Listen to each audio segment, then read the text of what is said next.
Hi friends, আমি Simita cooking নকে সবাইকে অনেক অনেক স্বাগত। আজকে তোমাদের সামনে নিয়ে এসেছি একটি টকের রেসিপি।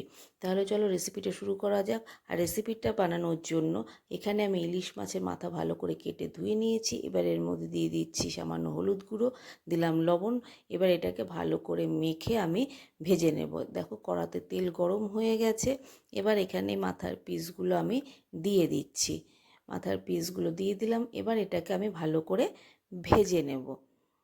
দেখতেই পাচ্ছ মাথার পিসগুলো কিন্তু খুব সুন্দর করে ভাজা হয়ে গেছে। এবার এটাকে আমি তুলে নিচ্ছি।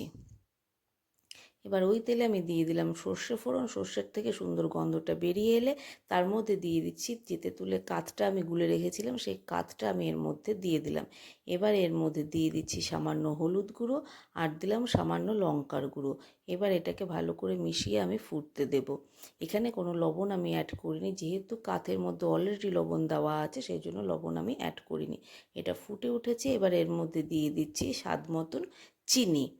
এর মধ্যে স্বাদ মতন চিনি অ্যাড করে দিলাম। এবার এটাকে ভালো করে মিশিয়ে আমি ফুটিয়ে নেব। দেখতেই পাচ্ছ খুব সুন্দর ফুটে উঠেছে। এবার যে মাথাগুলো আমি ভেজে রেখেছিলাম সেগুলোকে এরকম ছোটো ছোটো টুকরো করে নিয়েছি, সেটা এর মধ্যে দিয়ে দিলাম। দিয়ে এবার এটাকে ভালো করে মিশিয়ে আমি ফুটিয়ে নেব। দেখতেই পাচ্ছ খুব সুন্দর কিন্তু ফুটে উঠেছে আর টকটাও কিন্তু আমার রেডি হয়ে গেছে। এবার এটাকে আমি নামিয়ে নেব। তো ফাইনালি রেডি হয়ে গেছে আমার ইলিশ মাছের মাথা দিয়ে তেঁতুলের টক। তা তোমাদের রেসিপিটা কেমন লাগলো অবশ্যই জানিও। আর রেসিপিটা যদি ভালো লেগে থাকে তাহলে একটা লাইক করে আমার পাশে থেকো। যারা টক খেতে ভালোবাসো তাদের বলবো এই রেসিপিটা একবার ট্রাই করে দেখো।